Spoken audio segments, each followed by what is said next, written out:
माया काशी कांची यवंतिका पुरी द्वारावती चैव सप्तता मोक्षदायिका, जो 7 आध्यात्मिक चेतना के केंद्र कहे गए, पुरियां कही गई हैं। उनमें अयोध्या, मथुरा, काशी, कांचीपुरम, द्वारकापुरी और उसके साथ साथ में हरिद्वार का सर्वोपरि स्थान है। और उसके माध्यम से हम क्या करते हैं, हम बंधुओं इन पुरियों के माध्यम से आध्यात्मिक चेतना को आत्मसात करते हैं। तो आप ऐसे हरिद्वार में आए जहाँ तीनों देवताओं के स्थान, और कहीं गए कि नहीं गए शास्त्री देवता मुझे पता नहीं, लेकिन हर की पैड़ी पर भगवान शंकर ने स्नान किया। ब्रह्मकुंड वही हर की पैड़ी के किनारे, वहाँ पर ब्रह्मा जी ने स्नान किया।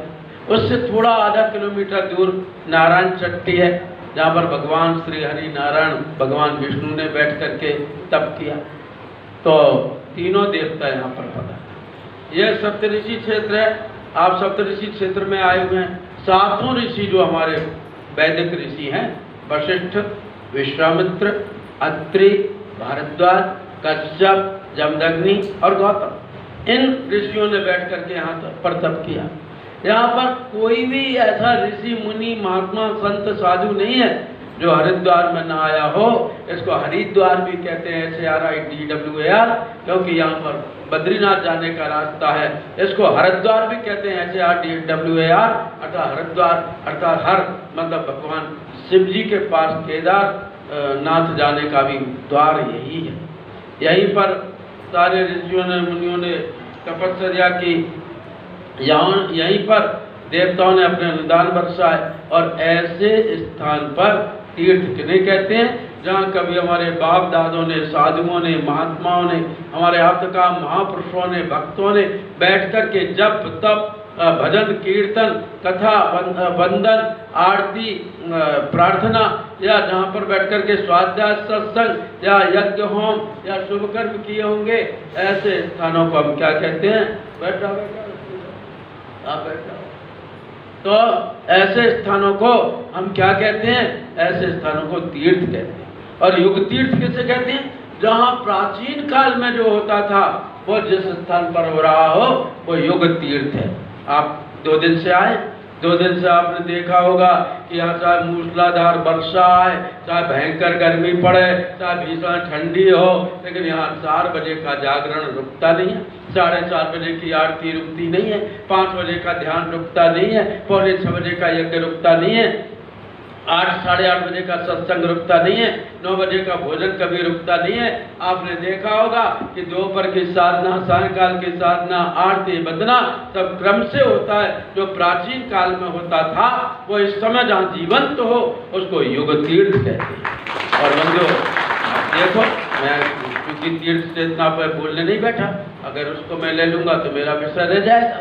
वैसे तो इन लोगों ने मुझे कोई विषय बताया नहीं है, लेकिन ये कहा कि आप तो युवा चेतना की जागृति का कुछ कहना, तो युवाओं की बात और माता बहनों भाइयों सभी की बात मैं कहूँगा। अब युवाओं की बात भी बीच में घुसाई दूंगा कुछ ना कुछ। तो कहने का मतलब ये है कि आप देख लीजिएगा, तीर्थ चेतना पर बैठने बोलने के लिए मैं नहीं बैठा, लेकिन आप प्रत्यक्ष रूप से देख रहे हैं यहाँ पर हर आदमी, छोटा बच्चा बड़ा बूढ़ा, सब समय पर जागृत हो जाते हैं। 5 बजे तो हम लोग श्राद्ध तर्पण हम स्वयं पूर्णिमा के दिन से कर रहे हैं, और ऐसे सब लोग पहुँच जाते हैं। तो कहने का मतलब ये है कि ये युग तीर्थ है। और युग तीर्थ के साथ में शांति कुंज गायत्री तीर्थ है। क्यों गायत्री की क्या आवश्यकता पड़ गई, क्या है गायत्री तीर्थ किसे कहते हैं, तीर्थ जहाँ पर शुभ कर्म होते हैं वह स्थान तीर्थ है। आपका घर भी तीर्थ बन सकता है, देवालय बन सकता है, आपका मोहल्ला भी देवालय बन सकता है, तीर्थ बन सकता है। और गायत्री क्यों, क्योंकि आज गायत्री की आवश्यकता है। आज जहाँ पर भी जाते हैं, जिस गांव में भी जाते हैं, जिन भाई बहनों से भी बातचीत करते हैं, चाहे वो सेठ हों, चाहे वो नेता हों, चाहे वो मजदूर हों, चाहे वो चपरासी हों, चाहे वो ऑफिसर हों, चाहे माता बहनें हों, चाहे ग्रामीण हों, चाहे नगरीय हों, चाहे साहित्यकार हों, चित्रकार हों, हर आदमी एक ही बात कहता है कि जमाना बहुत बिगड़ गया। आखिर जमाना कहाँ से बिगड़ गया, हवा झोंकी तो है जैसे पहले चलती थी, आग वैसी जलती है जैसे पुराने जमाने में जलती थी, पानी वैसे ही बहता बरसता जैसे पुराने जमाने में बरसता था, अन्न झोंका क्यों उत्पन्न हो रहा है, धान झोंकी तो उत्पन्न हो रही है, फल फ्रूट पेड़ पौधे झोंकित तो हैं, प्राणी और पशु झोंकित तो हैं, आकाश और धरती झोंकित तो हैं, हम आप भी झोंकित तो हैं। फिर क्या बिगड़ गया जिससे सारा जमाना बिगड़ गया? बंदो कुछ नहीं बिगड़ा, आदमी के विचार बिगड़ गए।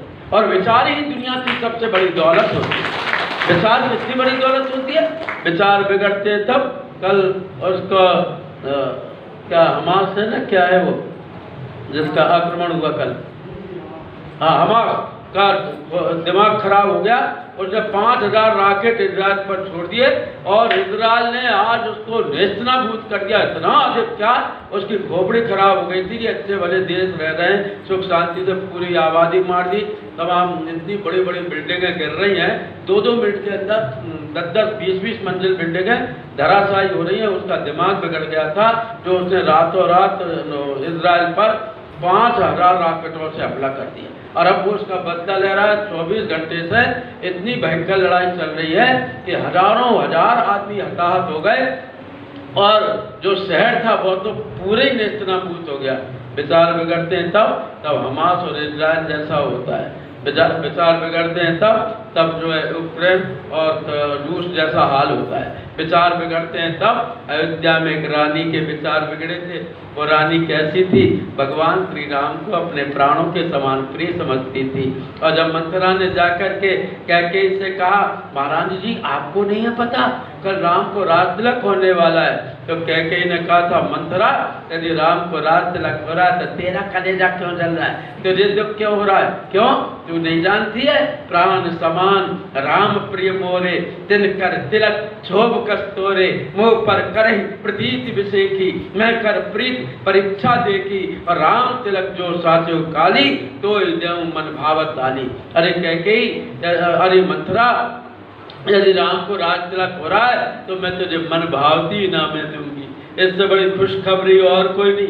मैं अपने गले का 9 लखा हार तेरे गले में डाल दूंगी, मैं तुझे सोने से मड़वा दूंगी, तुझे चांदी से जड़वा दूंगी, तेरे ऊपर हीरे मोतियों की वर्षा करवा दूंगी। अगर ये खुशखबरी सही है तो मैं तुझे मिठाई के कुंड में बिठा दूंगी, तेरे वस्त्राभूषणों से लाद दूंगी, क्योंकि राम तो मुझे प्राणों के समान प्रिय है। और यदि उनको राज तिलक हो रहा है तो तेरा कलेजा क्यों जल रहा है? इतने सुंदर वचन कहने वाली कैकेयी के मन मस्तिष्क में जब विकृति आई, पुत्र का मोह, राज्य का लोभ हावी हुआ, इन 2 दानवों ने सारे मानव समाज को जो दबोच करके रखा है, चाहे युवा हो, चाहे बच्चे हो, चाहे जवान हो, चाहे बूढ़े हो, इन 2 के कारण आत्मिक प्रगति, भौतिक प्रगति नहीं कर पाते। और कैकेयी के अंदर भी जब पुत्र का मोह, राज्य का लोभ हावी हुआ तो वही कैकेयी जो भगवान श्री राम को प्राणों के समान प्रिय बता रहे थे, वो 2 घंटे बाद को भवन में महाराजा दशरथ से क्या कहने लगी? वो कहने लगी, उल्टा हो गया उसका पूरा का पूरा विचार। सुनो प्राण प्रिय भावत जी का, देहु प्रथम बर भरते टीका, मांगो दूसर वर कर जोरी, प्रभुनाथ मनोरथ मोरी, तापस बेश विशेष उदासी, 14 बरस राम बनवासी। महाराज कान खोल करके सुन लो, मेरे पुत्र को राजगादी मिले भरत को, और राम जी 14 वर्षों के लिए वन को जाएं। और ध्यान देना कि वो कपड़े पहन करके ना जाएं, वो तो कपड़े में जेब भी नहीं होना चाहिए, बैग भी नहीं ले जाएं, और वो जो है कोई झोला भी नहीं ले जाएं, क्योंकि वो ताबल विशेष ही उदासी, कपड़े में जेब भी नहीं होना चाहिए, बलकल वस्त्र, बिना सिए हुए वस्त्र पहन करके जाएं। बंधुओं, कितना बड़ा अनर्थ हो गया था। एक कैकेयी के विचार बिगड़े तो अयोध्या अनाथ हो गई। महाराजा दशरथ स्वर्गवासी हो गए। 600 रानियों और 3 महारानियों सहित 3 रानियों को वैधव्य का दुख उठाना पड़ा। भगवान श्री राम, लक्ष्मण और सीता 14 वर्षों तक जंगल में भटके। भैया भरत नगर छोड़ करके, अयोध्या छोड़ करके, अयोध्या से बाहर गांव में रहने लगे। शत्रुघ्न जी का रामचरितमानस में उत्तरकांड तक कोई नाम नहीं आया। कि शत्रुघ्न जी क्या करते रहे और अयोध्या वासियों की नींद और भूख चली गई, हाहाकार मच गया जब भगवान श्री राम लौट करके आए लंका से अयोध्या। और जब उन्होंने बूढ़े अयोध्यावासी से पूछा, दादा ये सारे अयोध्यावासी मेरी अगवानी के लिए आए हैं, मेरे स्वागत के लिए आए हैं, सब बूढ़े बच्चे बूढ़े और प्रौढ़ ये सब आए हैं, युवा भी आए हैं, लेकिन क्या गोद के बच्चों से लेकर के 15 साल तक के कुमार और किशोर बच्चों को आप कमरों में बंद करके आए हैं क्या? तो गोद के बच्चे से लेके 14-15 साल के बच्चे तो दिख ही नहीं रहे। तो उन्होंने कहा, राम, बूढ़े ने रोते रोते कहा, राम जब से आप अयोध्या छोड़ करके गए थे तब से अभी तक किसी के घर में बच्चे ही पैदा नहीं हुआ, तब से अभी तक किसी के घर में मंगल गीत नहीं गाए गए, विवाह शादी नहीं हुई और अयोध्या वासियों ने व्रत उपवास करके बड़ी मुश्किल से जीवन यापन किया। भगवान श्री राम के कमल नयनों से अश्रु प्रवाहित हो गए थे।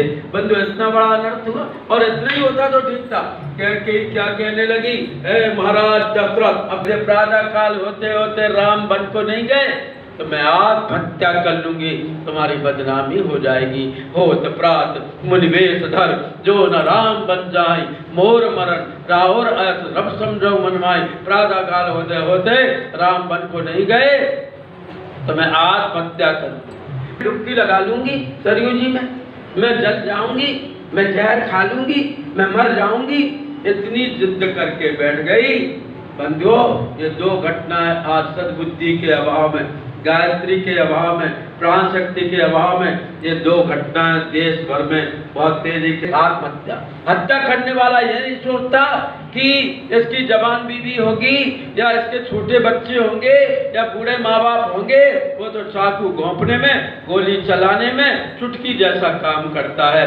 बंधु, एक हत्या की घटना बहुत बढ़ रही है और एक आत्महत्या बढ़ती चली जा रही है। आत्महत्या तो बिल्कुल चुटकी बजाने जैसा काम हो गया।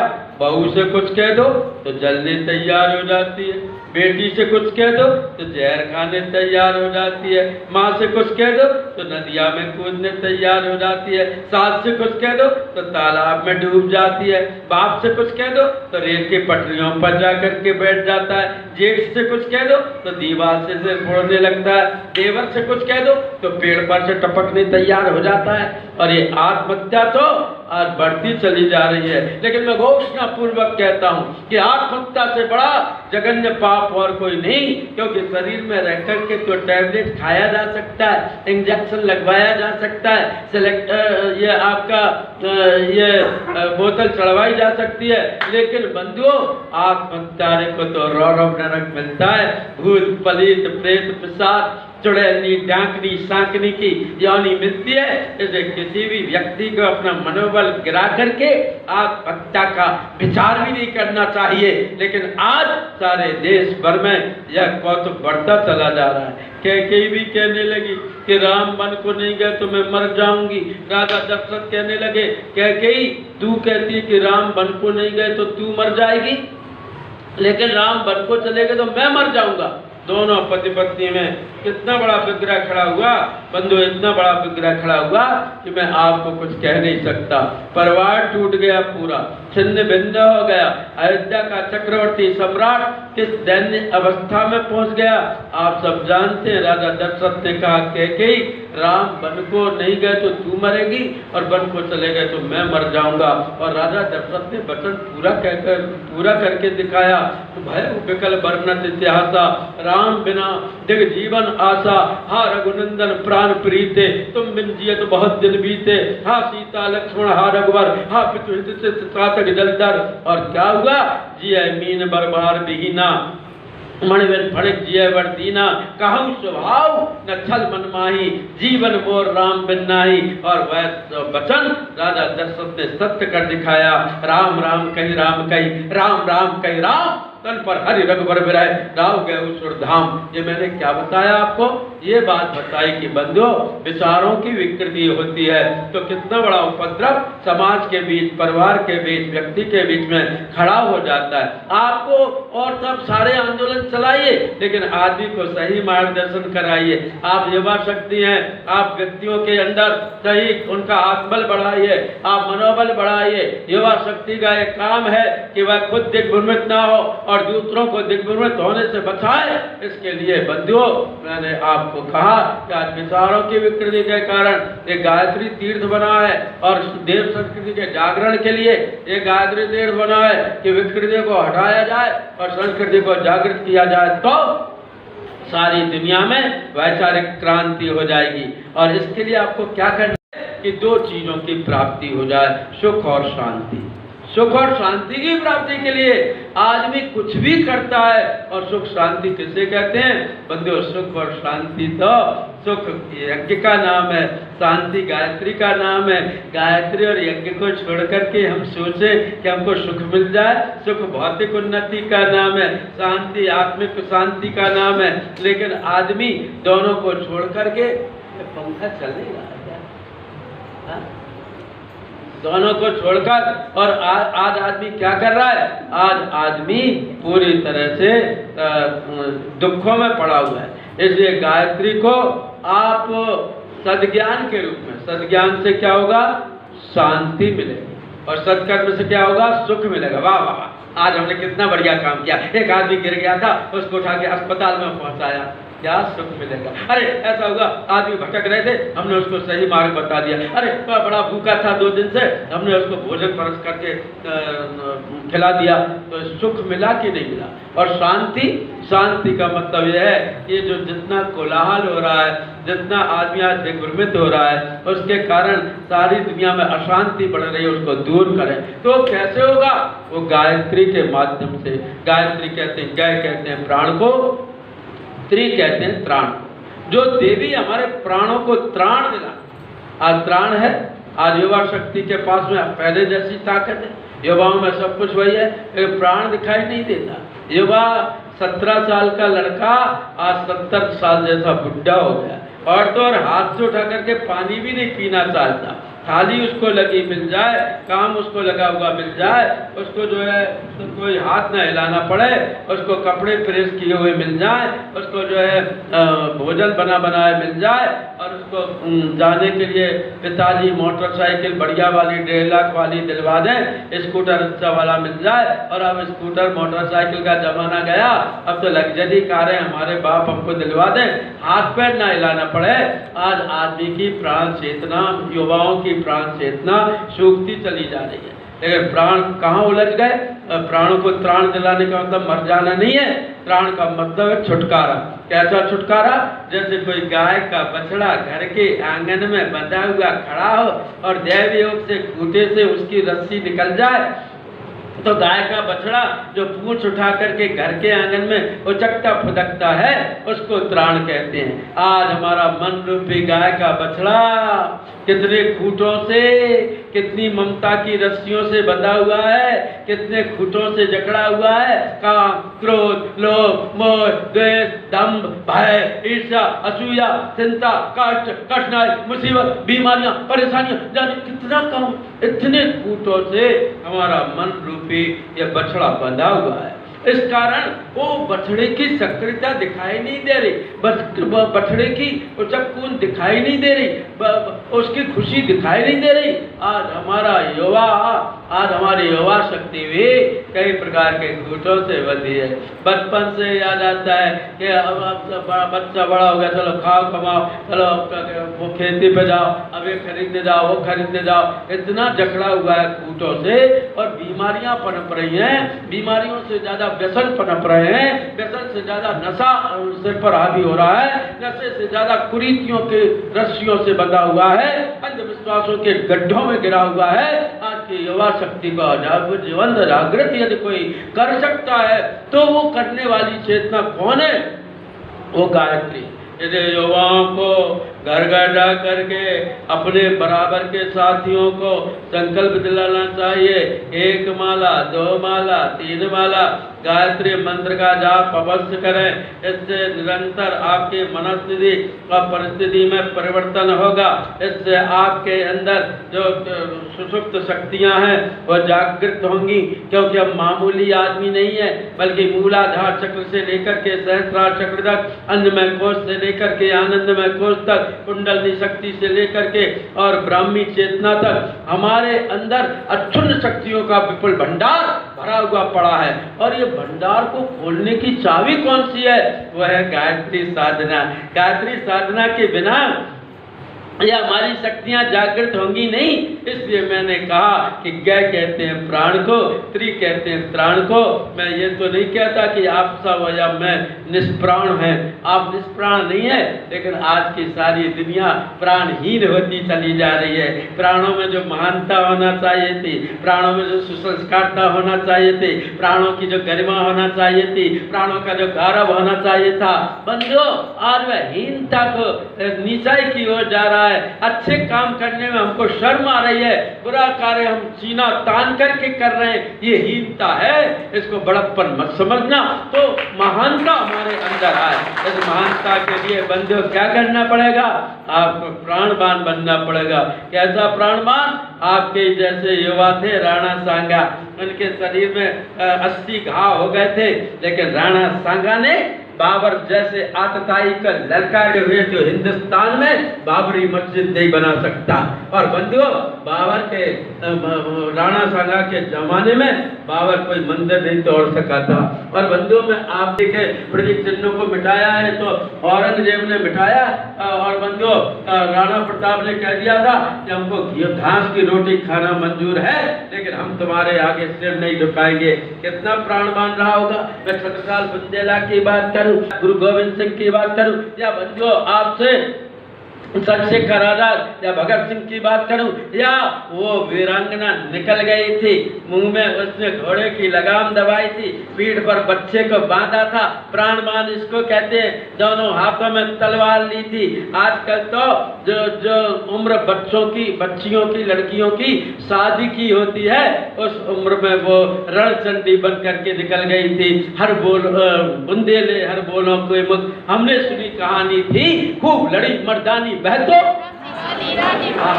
सब जानते। अब कितनी उम्र थी? अभी छोटी छोटी लड़कियों बराबर उम्र थी जो विवाह शादी की उम्र होती है, अभी उम्र कुल 23 की थी। मनुष्य नहीं अवतारे थे, हमको जीवित करने आई वंश स्वतंत्रता नारी थी। सिखा गई और दिखा गई, हमको जो सीख सिखानी थी, खूब लड़ी मर्दानी बहतो गजब कर दिया था उसने। किन किन की बात कहूँ? दुर्गावती से लेकर के अहल्याबाई तक की। किन किन की बात करूं? रणचंडी बनकर के निकल पड़ी थी, नारी कृत्या मृत्यु उर्वशी जननी जाया माया, क्षीर सिंधु धारणी तारणी महाशून्य की काया, ऋता ऋता सदाशक्ति वह नीरा नाल कमलनी, वह हिरण्य गर्भा है जिसमें सब ब्रह्मांड समाया। लेकिन आज ये युवा शक्ति चाहे लड़कियों की हो चाहे लड़कों की हो, आज कितनी हिंसा की हो जाती। प्राण को बढ़ाना।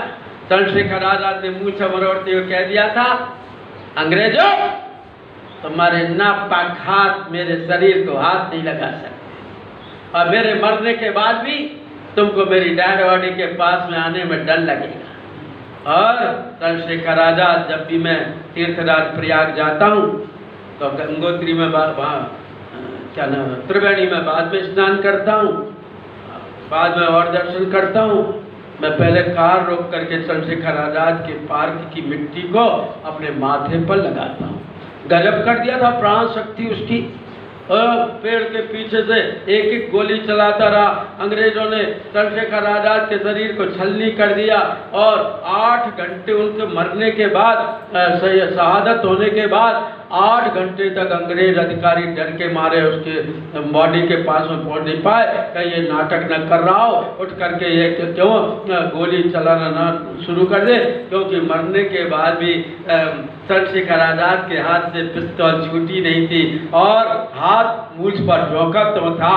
बंधुओं ऐसे ऐसे प्राणवान हमारे यहाँ आए, और ऐसे प्राणवानों ने क्या क्या किया है मैं आपको बता नहीं सकता कि प्राणवानों की परंपरा कितनी ऊंची थी।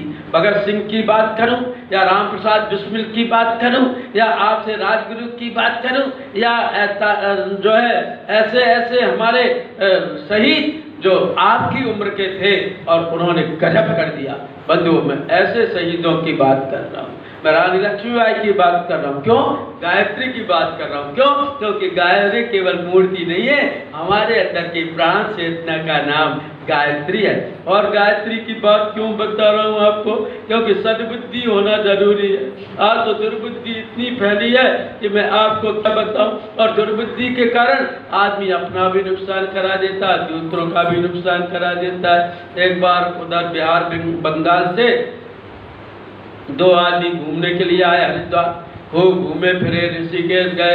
इतने उनके घर से फोन आ गया, हेलो हेलो तुम्हारे घर में चोरी हो गई है और तुम्हारी पत्नी बहुत परेशान है और रो रही है और तुम्हारे बच्चे बड़े परेशान हो रहे हैं, पुलिस आई हुई है, जल्दी आओ। इन्होंने कहा यार हमारा तो परसों का रिजर्वेशन है हरिद्वार से, अब तो आज ही जाना पड़ेगा, क्या करें। तो उन्होंने हरिद्वार स्टेशन गए। यहाँ से रात में 10:15 बजे हावड़ा दून एक्सप्रेस चलती है ट्रेन डाउन, उसका जनरल डिब्बे का टिकट ले लिया और गए। तो मई जून का महीना, डिब्बे में पैर रखने की भी जगह नहीं, चढ़ने की तो बात अलग है, घुसे कैसे? घुस ही नहीं पाए। उन्होंने कहा क्या करें? तो एक आदमी बड़ा चालाक था, कहा मैं बनाता हूँ जगह। तो वो गया खिलौनों के ठेले वाले के पास में और खिलौने वाले से पूछा, खिलौने वाले तो इस पर प्लास्टिक का सांप है काला? का है, कितने का? 20 रुपए का।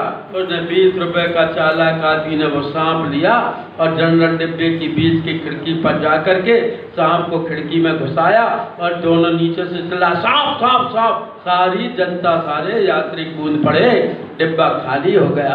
आहा, डिब्बा खाली हो गया। अब जो जहाँ बैठ गया बैठ जाएगा, अपन को तो सीट मिल गई और ऊपर की 2 बर्थ पे सद्दर तान करके दोनों आदमी सो गए। अब सुबह हुआ तो आवाज आई चाय चाय चाय चाय। ने खुली को बुलाया, खुली ये कौन सी स्टेशन है? ये हरदोई आ गई कि मुरादाबाद आ गया कि बरेली आ गई कि लखनऊ आ गया कि फैजाबाद है कि ये मुगलसराय है? कौन सा स्टेशन है? तो कुली ने, बूढ़े कुली ने 10 तो गालियां दी, नालायक हो, बेवकूफ हो, मूर्ख हो, पागल हो, बुद्धू हो। है गाली क्यों देता है? बता कौन सी स्टेशन है? कहा ये तो हरिद्वार है, हम तो रात में 10 बजे हरिद्वार गाड़ी में बैठे थे। अरे तुम बैठे थे हावड़ा दून में, लेकिन तुम्हारी तो घुर नींद लगी हुई थी, तुम तो खर्राटे भर रहे थे। इस डिब्बे में सांप निकल आया था, पुलिस वालों ने बहुत ढूंढा, सांप नहीं मिला, तो रेल वालों ने ये डिब्बा काट दिया और रेलगाड़ी तो रात में ही हावड़ा चली गई। और दुर्बुद्धि के कारण उसका भी नुकसान कराया और इतने यात्रियों का भी नुकसान करा दिया। ये है कि मैं आपको क्या बताऊं। और आज हर आदमी के ऊपर दुर्बुद्धि सवार है। दूध पीना चाहिए, उसकी जगह वो सिगरेट पीता है। कितनी दुर्बुद्धि है।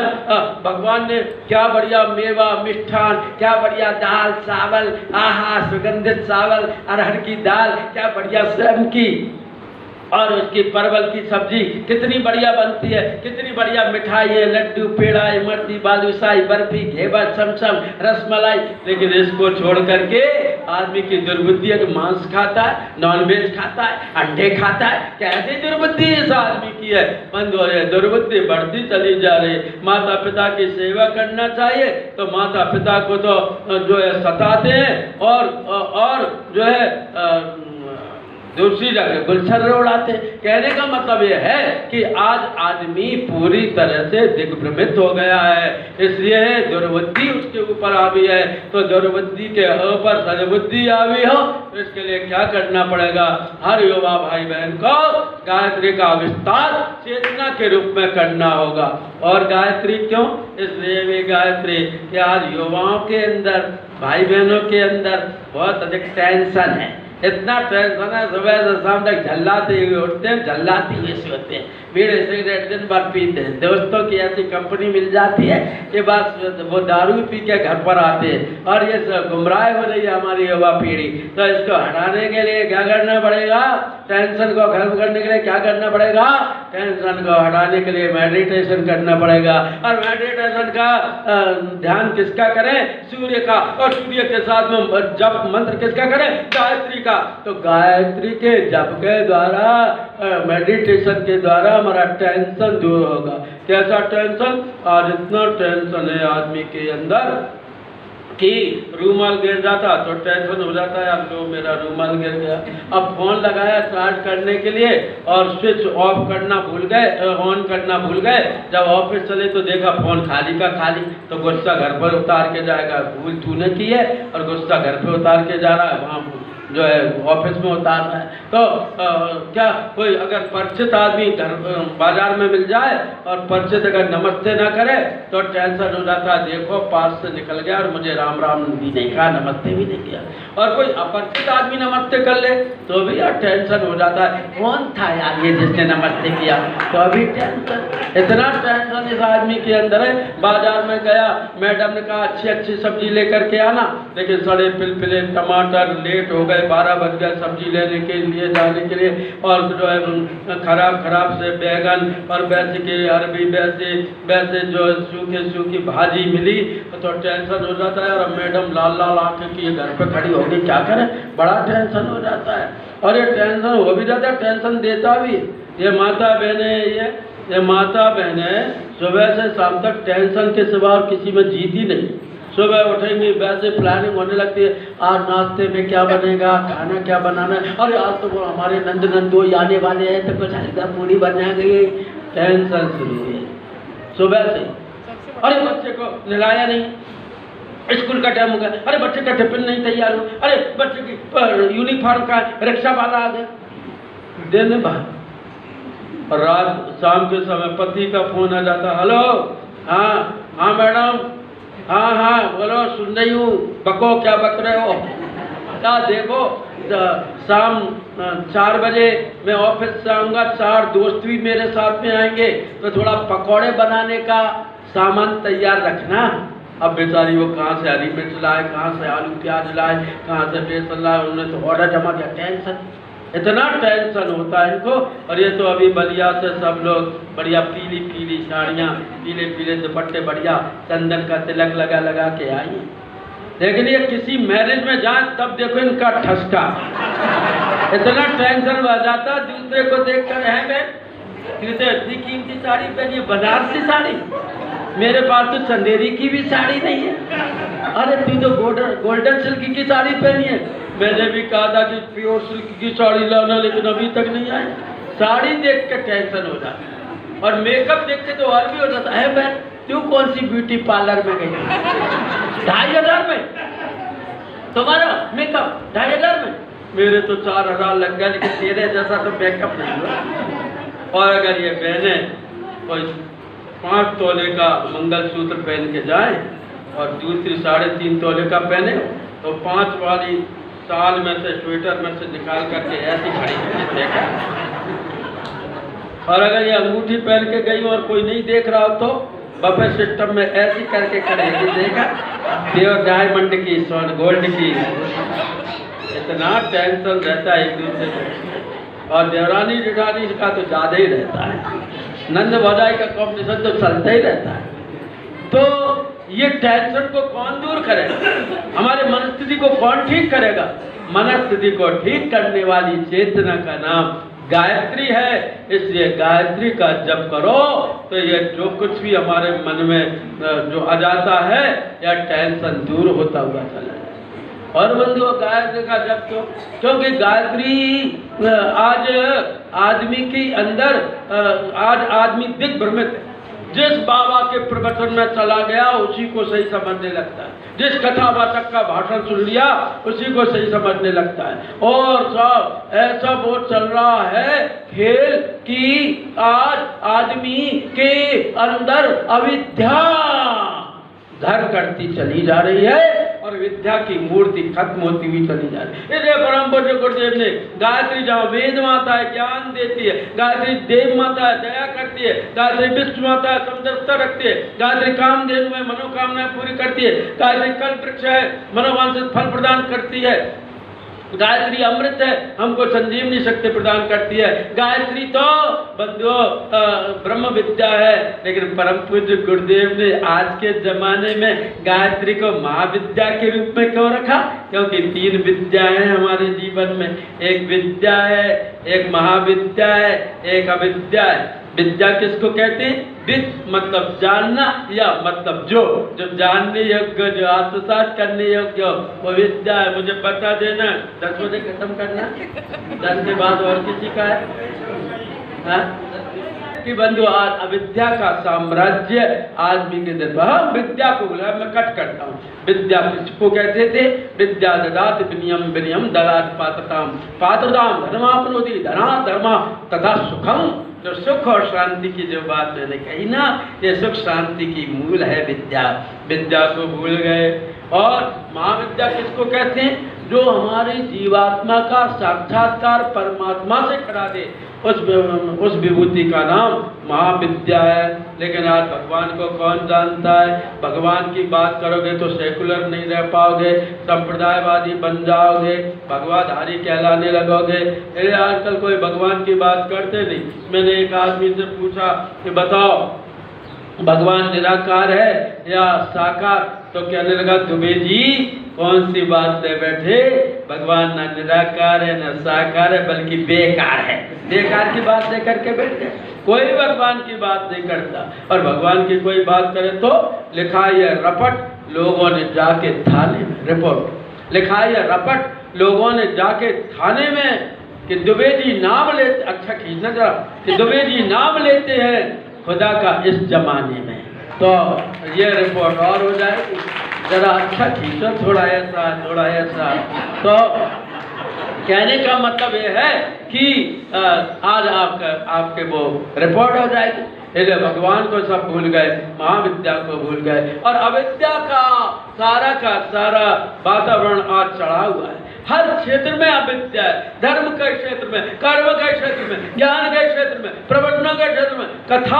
कथा होती थी ज्ञान वर्धन के लिए, लेकिन कथा के पंडाल आजकल डांस पंडाल बन जाते हैं। कथा को लोग भूल करके देख लगते हैं कौन कैसा नाच रहा है, पूरा का पूरा हुड़दंग पैदा कर देते हैं। ये अज्ञान है। कथाओं को कथाओं जैसा होना चाहिए, ये अज्ञान में पड़ा हुआ है आदमी। हर समस्या का हल एक लोटा जल।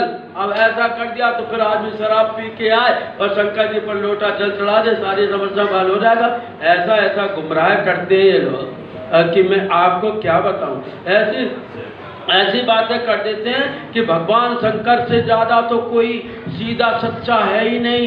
क्या हुआ कि एक बार एक चोर आया, वो चोर रात भर घूमा, कहीं हाथ साफ नहीं कर पाया, तो वो गांव के बाहर शंकर जी के मंदिर में जा कर के बैठ गया।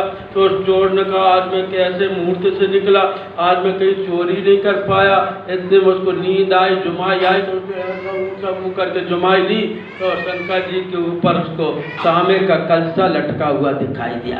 मैंने कहा वाह वाह वाह, कलसा कम से कम चाय नाश्ते के तो पैसे मिल ही जाएंगे, चलो कलसा चुरा लेता हूँ। तो वो उतारने लगा, लेकिन वहाँ टेबल कुर्सी स्टूल सीढ़ी कुछ नहीं था।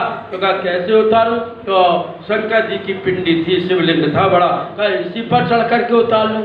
तो भगवान कितना सीधा सच्चा है, कितना भोला भाला है। जैसे ही वो चोर भगवान शंकर जी के शिवलिंग पर चढ़ा, वैसे ही भगवान शंकर प्रकट हो गए। भक्त बर मांग। तो पहले तो चोर डरा कि ये एसपी कहाँ से आ गया, ये थानेदार कहाँ से आ गया, ये कोतवाल कहाँ से आ गया। फिर डरते डरते पूछा आप कौन? कहा मैं शंकर जी हूँ। आप कैसे आए? कहा तुझे वरदान देने के लिए आया हूँ। तो मैं तो चोर हूँ, चोरी कर रहा था। नहीं, तू तो मेरा बहुत बड़ा भक्त है। कैसा भक्त हूँ? कोई मेरे ऊपर जल चढ़ाता है, कोई गंगा जल चढ़ाता है, कोई दूध चढ़ाता है, कोई फूल चढ़ाता है, कोई मेवा चढ़ाता है, कोई सुपारी चढ़ाता है, कोई पान चढ़ाता है, कोई नारियल चढ़ाता है, कोई मिठाई चढ़ाता है, और तू तो इतना बड़ा भक्त है कि पूरा का पूरा मेरे ऊपर चढ़ गया। भक्त बरमांग बरमांग बरमांग ऐसे लोगों को भटकाते हैं। जो भगवान शिव है वो रुद्र भी तो है, जो भगवान शंकर है शांति करता है तो प्रलयंकर भी तो प्रलय भी तो करता है, जो भगवान भोला है वो भाला भी तो है, जो भगवान 87,000 वर्ष तक एक आसन पर बैठता है तब शिव सहज स्वरूप समारा लाग समाधि अखंड अपारा बीते संबत सहज सताजी तजी समाधि संभव विनाशी राम नाम शिव सुमरन लागे जाने सती जगतपति जागे। और जब रुद्र जागता है, जब शिव जागता है और जब वो तांडव करता है और जब उसके तीसरा नेत्र खुलता है और पहाड़ टूटने लगते हैं, तो फिर आकाश फटने लगता है, तो धरती डोलने लगती है, तो नदियां खौलने लगती हैं, तो समुद्र फलने लगता है, तो आंधी चल पड़ती है, तो तूफान उठ खड़ा होता है। अखर बसर्व मंगला कला कदम्ब मज्जरी रसप प्रवाह माधुरी विडम्बना मधुप्रता सुरक्षिदम पुरक्षिदम भगतसिदम मकरसिदम तमत्त कच्छिदम तमत्त कच्छिदम बने। अर्थात भगवान शिव के हम केवल साधारण रूप को देख रहे हैं, महाकाल के प्रलयंकारी रूप को नहीं देख रहे हैं। बंधु, आज अविद्या हमारी खोपड़ी पर चढ़ी हुई है और ये अविद्या ने आज हमको पूरी तरह से हीनता की ओर बढ़ा दिया है। हम हीनता को हटाएं, बैठ जाओ सुनने आए होंगे, हीनता को हटाएं और महानता को बढ़ाएं, ये बंधु गायत्री हमको सिखाती है। अब गायत्री में क्या क्या है ये तो मैं नहीं बता पाया क्योंकि गायत्री बहुत, लेकिन गायत्री को युवा शक्ति चाहे तो गायत्री को जन जन में महाविद्या के रूप में प्रतिष्ठित कर सकती है, गायत्री को जन जन को सही रूप से परिचित करा सकती है। और गांव में अगर आपसे कोई ये पूछे कि गायत्री का किस किस को अधिकार है तो कहना कि प्राचीन काल के वैदिक ब्रह्मा से लेकर वर्तमान समय के ब्रह्मा वेदमूर्ति तपोनिष्ठ पंडित श्री राम शर्मा आचार्य जी ने गायत्री उपासना गायत्री साधना का प्रैक्टिकल प्रयोग अपने जीवन की लेबोरेटरी में किया। तो देखो ब्रह्मा जी ने निर्माण किया था जैसा सृष्टि का, वैसे इस युग के ब्रह्मा वेदमूर्ति तपोनिष्ठ पूज्य गुरुदेव पंडित श्री राम शर्मा आचार्य जी ने शांति कुंज रूपी एक नई दुनिया बना करके खड़ी कर दी। तपोभूमि ब्रह्मवर्चस्व संस्थान देव संस्कृत विश्वविद्यालय देश भर में बने हुए 7,500 शक्तिपीठ, देश और विदेश में बने हुए 77 चेतना केंद्र और उसके अलावा चरण पीठ ज्ञान पीठ ज्ञान मंदिरों और ज्ञान रथों की तो कोई गिनती नहीं है।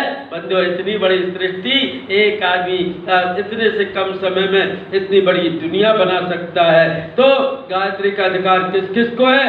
ब्रह्मा विष्णु रुद्र सुरजेते तुम सो पावे सुरता देते। तभी तो ये 24 गायत्री बनी, राम गायत्री कृष्ण गायत्री हनुमान गायत्री गणेश गायत्री। क्यों?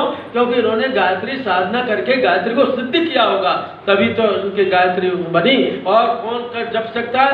सरस्वती लक्ष्मी तुम काली दिव्य तुम्हारी ज्योति निराली। और किसने गायत्री की साधना की? कि ग्रह नक्षत्र ब्रह्मांड घनेरे सब गतिवान तुम्हारे प्रेरे। और किसने की? तीनों प्रकार की नारियां गायत्री मंत्र से लाभ उठा सकती हैं। जो सदवा सुमर चित लाई अच्छा सुहाग सदा सुखदाई घर बार सुखप्रद नहीं कुमारी विधवा नहीं सत्य वृद्धारी। और कौन जप सकता है? बंधु, कोई जाति नहीं बताई गई, डिग्री बताई गई है और इन डिग्रियों में हर जाति का आदमी रहता है। कौन कौन से लोग जप सकते हैं? ऋषि मुनि यति तपस्वी योगी आरत अर्थी चिंतित भोगी जो जो शरण तुम्हारी आवे सो मनवान से बलवावे। अर्थात ये नहीं कहा कि ब्राह्मण क्षत्रिय वैश्य ठाकुर नहीं, क्योंकि ब्राह्मण भी ऋषि हो सकता है, क्षत्रिय भी ऋषि हो सकता है, ब्राह्मण भी मुनि हो सकता है, वैश्य भी मुनि हो सकता है, शूद्र भी यति हो सकता है, ब्राह्मण भी यति हो सकता है, योगी ब्राह्मण भी हो सकता है, गैर जाति वाले भी हो सकते हैं, और जो है ये भोगी ब्राह्मण भी हो सकता है, अन्य जाति के लोग भी हो सकते हैं। इसलिए जाति वाला नहीं, कैटेगरी वाला आदमी बताया गया कि गायत्री की चेतना हर जाति हर वर्ग हर धर्म हम हर संप्रदाय माता बहन बच्चे बूढ़े युवा प्राण सब कुछ हर कोई गायत्री मंत्र का जप कर सकता है। इसलिए आप केवल ये एक ही आंदोलन में मत लग रहे हो कि नशा छुड़वाओ, फलाना कराओ, ये कराओ। आप अगर गायत्री को पहुंचा दोगे तो अपने आप सारी समस्याएं हल होती हुई चली जाएंगी। इसलिए मैं आपसे कहता हूँ कि आपको गांव में अभी आप पहुंचे कहाँ हैं? गांव के गांव खाली पड़े, आपका मोहल्ला खाली पड़ा, आपके मोहल्ले में इक्का दुक्का गायत्री परिवार का आदमी होगा, आपके पूरे शहर में 1000 आदमी नहीं निकलेंगे गायत्री परिवार के। हम क्या अहंकार बढ़ते कि हम बहुत ज्यादा हो गए संख्या वाले, कितने हो गए? मोहल्ले के मोहल्ले, गली के गली, नगर के नगर, डगर के डगर, शहर के शहर हमारे गायत्री चेतना से जुड़ना चाहिए। तब तो आपकी युवा शक्ति का रचनात्मक कार्य पूरा हो सकेगा। और अगर आप गायत्री को नहीं समझ पाए, मैं नहीं अभी आपको गायत्री को समझा पाए, गायत्री को युवा शक्ति चाहे तो गायत्री को जन जन में महाविद्या के रूप में प्रतिष्ठित कर सकती है। गायत्री को जन जन को सही रूप से परिचित करा सकती है। और गांव में अगर आपसे कोई ये पूछे कि गायत्री का किस किस को अधिकार है, तो कहना कि प्राचीन काल के वैदिक ब्रह्मा से लेकर वर्तमान समय के ब्रह्मा वेदमूर्ति तपोनिष्ठ पंडित श्री राम शर्मा आचार्य जी ने गायत्री उपासना, गायत्री साधना का प्रैक्टिकल प्रयोग अपने जीवन की लेबोरेटरी में किया। तो देखो, ब्रह्मा जी ने निर्माण किया था जैसा सृष्टि का, वैसे इस युग के ब्रह्मा वेदमूर्ति तपोनिष्ठ पूज्य गुरुदेव पंडित श्री राम शर्मा आचार्य जी ने शांति कुंज रूपी एक नई दुनिया बना करके खड़ी कर दी। तपोभूमि, ब्रह्म वर्चस्व संस्थान, देव संस्कृत विश्वविद्यालय, देश भर में बने हुए 7,500 शक्तिपीठ, देश और विदेश में बने हुए 77 चेतना केंद्र, और उसके अलावा चरण पीठ, ज्ञान पीठ, ज्ञान मंदिरों और ज्ञान रथों की तो कोई गिनती नहीं है। बंदो, इतनी बड़ी सृष्टि एक आदमी इतने से कम समय में इतनी बड़ी दुनिया बना सकता है। तो गायत्री का अधिकार किस किस को है? ब्रह्मा विष्णु रुद्र सूर्य तुम सो पावे सुरता देते। तभी तो ये 24 गायत्री बनी, राम गायत्री, कृष्ण गायत्री, हनुमान गायत्री, गणेश गायत्री। क्यों? क्योंकि इन्होंने गायत्री साधना करके गायत्री को सिद्ध किया होगा, तभी तो उनकी गायत्री बनी। और कौन कर जप सकता है? सरस्वती लक्ष्मी तुम काली, दिव्य तुम्हारी ज्योति निराली। और किसने गायत्री की साधना की? कि ग्रह नक्षत्र ब्रह्मांड घनेरे, सब गतिमान तुम्हारे प्रेरे। और किसने की? तीनों प्रकार की नारियां गायत्री मंत्र से लाभ उठा सकती हैं। जो सदवा सुमर चित लाई, अच्छा सुहाग सदा सुखदाई, घर बार सुखप्रद नहीं कुमारी, विधवा नहीं सत्य वृद्धारी। और कौन जप सकता है? बंदो, कोई जाति नहीं बताई गई, डिग्री बताई गई है, और इन डिग्रियों में हर जाति का आदमी रहता है। कौन कौन से लोग जप सकते हैं? ऋषि, मुनि, यति, तपस्वी, योगी, आरत, अर्थी, चिंतित, भोगी। जो जो शरण तुम्हारी आवे, सो मनवान से बलवावे। अर्थात ये नहीं कहा कि ब्राह्मण, क्षत्रिय, वैश्य, ठाकुर नहीं, क्योंकि ब्राह्मण भी ऋषि हो सकता है, क्षत्रिय भी ऋषि हो सकता है, ब्राह्मण भी मुनि हो सकता है, वैश्य भी मुनि हो सकता है, शूद्र भी यति हो सकता है, ब्राह्मण भी यति हो सकता है, योगी ब्राह्मण भी हो सकता है, गैर जाति वाले भी हो सकते हैं, और जो है ये भोगी ब्राह्मण भी हो सकता है, अन्य जाति के लोग भी हो सकते हैं। इसलिए जाति वाला नहीं, कैटेगरी वाला आदमी बताया गया कि गायत्री की चेतना हर जाति, हर वर्ग, हर धर्म, हम हर संप्रदाय, माता बहने, बच्चे, बूढ़े, युवा, प्राण, सब कुछ, हर कोई गायत्री मंत्र का जप कर सकता है। इसलिए आप केवल ये एक ही आंदोलन में मत लग रहे हो कि नशा छुड़वाओ, फलाना कराओ, ये कराओ। आप अगर गायत्री को पहुंचा दोगे तो अपने आप सारी समस्याएं हल होती हुई चली जाएंगी। इसलिए मैं आपसे कहता हूँ कि आपको गांव में अभी आप पहुंचे कहाँ हैं? गांव के गांव खाली पड़े, आपका मोहल्ला खाली पड़ा, आपके मोहल्ले में इक्का दुक्का गायत्री परिवार का आदमी होगा, आपके पूरे शहर में 1000 आदमी नहीं निकलेंगे गायत्री परिवार के। हम क्या अहंकार बढ़ते कि बहुत ज्यादा हो गए संख्या वाले, कितने हो गए? मोहल्ले के मोहल्ले, गली के गली, नगर के नगर, डगर के डगर, शहर के शहर हमारे गायत्री चेतना से जुड़ना चाहिए। तब तो आपकी युवा शक्ति का रचनात्मक कार्य पूरा हो सकेगा। और अगर आप गायत्री को नहीं समझ पाए, मैं नहीं अभी आपको गायत्री को समझा पाए, लाने लगोगे। आजकल कोई भगवान की बात करते नहीं।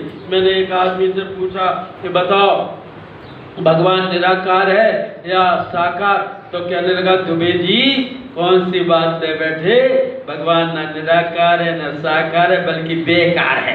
बेकार की बात लेकर के बैठ गए, कोई भगवान की बात नहीं करता। और भगवान की कोई बात करे तो लिखा है रपट लोगों ने जाके थाने में, रिपोर्ट लिखा है रपट लोगों ने जाके थाने में कि दुबे जी नाम लेते, अच्छा खींचना जरा, कि दुबे जी नाम लेते हैं खुदा का इस जमाने में, तो ये रिपोर्ट और हो जाएगी। जरा अच्छा खींचो, थोड़ा ऐसा। तो कहने का मतलब ये है कि आज आपके वो रिपोर्ट हो जाएगी। इसलिए भगवान को सब भूल गए, महाविद्या को भूल गए, और अविद्या का सारा वातावरण आज चढ़ा हुआ है। हर क्षेत्र में अविद्या है, धर्म के क्षेत्र में, कर्म के क्षेत्र में, ज्ञान के क्षेत्र में, प्रवचनों के क्षेत्र में। कथा होती थी ज्ञान वर्धन के लिए, लेकिन कथा के पंडाल आजकल डांस पंडाल बन जाते हैं। कथा को लोग भूल करके देख लगते हैं कौन कैसा नाच रहा है, पूरा का पूरा हुड़दंग पैदा कर देते हैं। ये अज्ञान है। कथाओं को कथाओं जैसा होना चाहिए, ये अज्ञान में पड़ा हुआ है आदमी। और हर समस्या का हल एक लोटा जल, अब ऐसा कर दिया तो फिर आदमी शराब पी के आए और शंकर जी पर लोटा जल चढ़ा दे, सारी समस्या का हल हो जाएगा। ऐसा गुमराह करते हैं ये लोग कि मैं आपको क्या बताऊं। ऐसी बातें कर देते हैं कि भगवान शंकर से ज़्यादा तो कोई सीधा सच्चा है ही नहीं। क्या हुआ कि एक बार एक चोर आया, वो चोर रात भर घूमा, कहीं हाथ साफ नहीं कर पाया, तो वो गांव के बाहर शंकर जी के मंदिर में जा कर के बैठ गया। तो उस चोर ने कहा आज मैं कैसे मुहूर्त से निकला, आज मैं कहीं चोरी नहीं कर पाया। इतने में उसको नींद आई, जुमाई आई, तो उसने मुँह करके जुमाई ली, तो शंकर जी के ऊपर उसको सामे का कलसा लटका हुआ दिखाई दिया। और कहा वाह वाह वाह, कलसा कम से कम चाय नाश्ते के तो पैसे मिल ही जाएंगे, चलो कलसा चुरा लेता हूँ। तो वो उतारने लगा, लेकिन वहाँ टेबल कुर्सी स्टूल सीढ़ी कुछ नहीं था। तो कहा कैसे उतारूँ, तो शंकर जी की पिंडी थी, शिवलिंग था बड़ा, कहा इसी पर चढ़ करके उतार लूँ। तो कि भगवान कितना सीधा सच्चा है, कितना भोला भाला है। जैसे ही वो चोर भगवान शंकर जी के शिवलिंग पर चढ़ा, वैसे ही भगवान शंकर प्रकट हो गए, भक्त बर मांग। तो पहले तो चोर डरा कि ये एसपी कहाँ से आ गया, ये थानेदार कहाँ से आ गया, ये कोतवाल कहाँ से आ गया। फिर डरते डरते पूछा आप कौन, कहा मैं शंकर जी हूँ। आप कैसे आए, कहा तुझे वरदान देने के लिए आया हूँ। तो मैं तो चोर हूँ, चोरी कर रहा था। नहीं, तू तो मेरा बहुत बड़ा भक्त है। कैसा भक्त हूँ, कोई मेरे ऊपर जल चढ़ाता है, कोई गंगा जल चढ़ाता है, कोई दूध चढ़ाता, कोई फूल चढ़ाता, कोई मेवा चढ़ाता, कोई सुपारी चढ़ाता, कोई पान चढ़ाता, कोई नारियल चढ़ाता, कोई मिठाई चढ़ाता। और तू तो इतना बड़ा भक्त है कि पूरा का पूरा मेरे ऊपर चढ़ गया। भक्त बरमांग। ऐसे लोगों को भटकाते हैं। जो भगवान शिव है वो रुद्र भी तो है, जो भगवान शंकर है शांति करता है, तो प्रलयंकर भी तो प्रलय भी तो करता है। जो भगवान भोला है वो भाला भी तो है। जो भगवान 87,000 वर्ष तक एक आसन पर बैठता है, तब शिव सहज स्वरूप समारा, लाग समाधि अखंड अपारा, बीते संबत सहज सतासी, तजी समाधि संभव विनाशी, राम नाम शिव सुमरन लागे, जाने सती जगतपति जागे। और जब रुद्र जागता है, जब शिव जागता है, और जब वो तांडव करता है, और जब उसके तीसरा नेत्र खुलता है, और पहाड़ टूटने लगते हैं, तो फिर आकाश फटने लगता है, तो धरती डोलने लगती है, तो नदियां खोलने लगती हैं, तो समुद्र फलने लगता है, तो आंधी चल पड़ती है, तो तूफान उठ खड़ा होता है। अखर बसर्प मंगला कला कदम्ब मज्जरी रसप प्रवाह माधुरी रमणा मधुप्रता सुरक्षिदम पुरक्षिदम भगतसिदम मकक्षिदम तमत्त कच्छिदम बने। अर्थात भगवान शिव के हम केवल साधारण रूप को देख रहे हैं, महाकाल के प्रलयंकारी रूप को नहीं देख रहे हैं। बंधु, आज अविद्या हमारी खोपड़ी पर चढ़ी हुई है, और ये अविद्या ने आज हमको पूरी तरह से हीनता की ओर बढ़ा दिया है। हम हीनता को हटाएं, बैठ जाओ सुनने आए होंगे। हीनता को हटाएं और महानता को बढ़ाएं। ये